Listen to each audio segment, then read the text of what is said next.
Hello बच्चों, सो बेटा let's see the question and the question says which of the following has highest freezing point 1 molal NaCl 1 molal KCl 1 molal AlCl3 या 1 molal C6H12O6 solution. तो हमको बताना है ये। देखिए बेटा, मोलालिटी तो सबकी सेम है, मतलब इक्विमोलल सॉल्यूशन है। Well we know that depression in freezing point is equals to IKFM। IKFM होता है, केएफ तो कांस्टेंट है, मोलालिटी इज सेम इक्विमोलल है, तो कहीं ना कहीं हमारी सारी बातें आई पर आ जाएंगी। अब देखते हैं आई के साथ क्या कहानी बेटा चल रही है। सो बेटा अगर आई बढ़ेगा तो डिप्रेशन इन फ्रीजिंग पॉइंट बढ़ेगा। डिप्रेशन इन फ्रीजिंग पॉइंट बढ़ रहा है मतलब T not F minus T F बढ़ रहा है। अब बेटा टी नॉट एफ क्या होता है? Freezing point of pure solvent. T F होता है फ्रीजिंग पॉइंट ऑफ सोल्यूशन।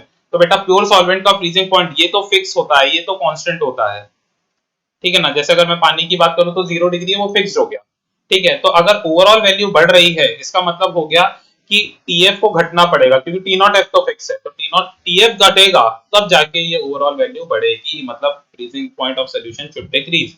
तो आई का रिलेशन फ्रीजिंग पॉइंट के साथ कैसा दिख रहा है? यहाँ पर इनवर्स रिलेशन दिख रहा है। हमारे से बोला हाईएस्ट फ्रीजिंग पॉइंट, मतलब उसका आई सबसे कम होना चाहिए।